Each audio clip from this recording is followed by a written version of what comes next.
2047 இந்தியக்காரனை நிலவில் சேர்ப்பதுதான் இந்தியாவின் மிஷன். அது மட்டுமல்ல, நிலவில் ஒரு அண்டர் கிரவுண்ட் பேஸ் உருவாக்குவதும் இந்தியாவின் திட்டத்தில் இருப்பதாக கூறுகிறார் இஸ்ரோவின் சேர்மேனான சோம்நாத் அவர்கள். ககன்யாவின் திட்டம் நிறைவேற்றியவுடன் இந்தியா விண்வெளியில் ஆராய்ச்சி நிலையம் ஒன்று அமைக்கப் போகிறது. அந்த விண்வெளி ஆராய்ச்சி மையத்தில் இருந்து கொண்டுதான் நமது அடுத்த கட்ட விண்வெளி ஆராய்ச்சி பற்றியும் நகர்வுகள் பற்றியும் திட்டங்கள் தீட்டப் போகிறோம் என்றும் பெருமையுடன் கூறுகிறார் இஸ்ரோவின் தலைவர்.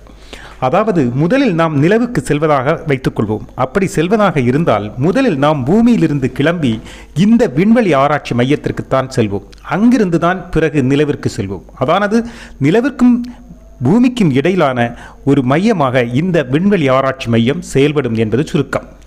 அங்கிருந்து தான் நிலவுக்கு பயணிப்போம். அதோடு நிலவுக்கு போனால் அங்கும் தங்குவதற்கு ஏற்ற ஒரு சூழலை ஏற்படுத்த வேண்டாமா? அதற்கும் இந்தியா ஒரு திட்டம் வைத்திருக்கிறது.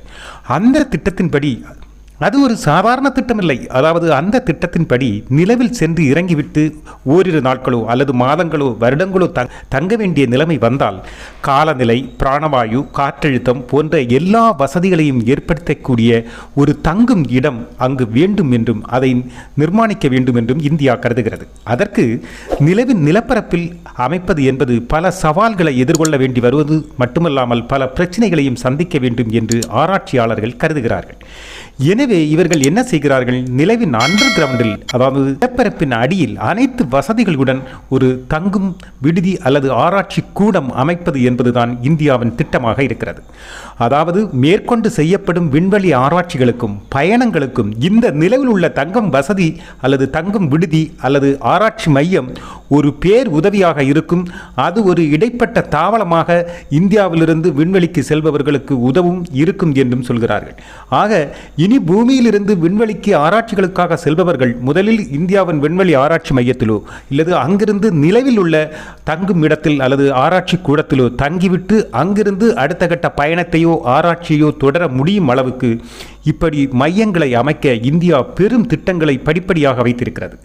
ஆக இந்தியாவிலிருந்து பயணமோ ஆராய்ச்சியோ செய்யும் அளவு வசதியுடன் இந்த அண்டர் கிரவுண்ட் தங்கும் வசதிகள் நிலவில் அமைக்கப்படும் என்றும், அந்த அளவு பிரம்மாண்டமான ஒரு திட்டம் இந்தியா வைத்திருக்கிறது என்றும், அதற்குள் எல்லா வசதிகளும் இருக்கும் என்றும் கூறுகிறார் நமது ஐஎஸ்ஆர்ஓவின் சேர்மேனான சோம்நாத் அவர்கள். அப்போது இந்த ஐஎஸ்ஆர்ஓவின் தலைவர் ஒரு வானொலிக்கு அளித்த பேட்டியில் தான் இதை மிக தெளிவாக வெளிப்படுத்தியிருந்தார். பெருமை பொங்க பேசியிருந்தார்.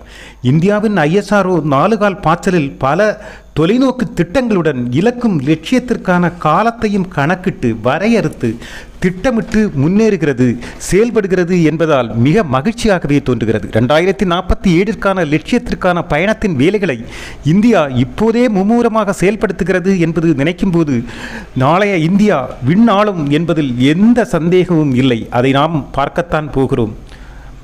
பார்ப்போம்.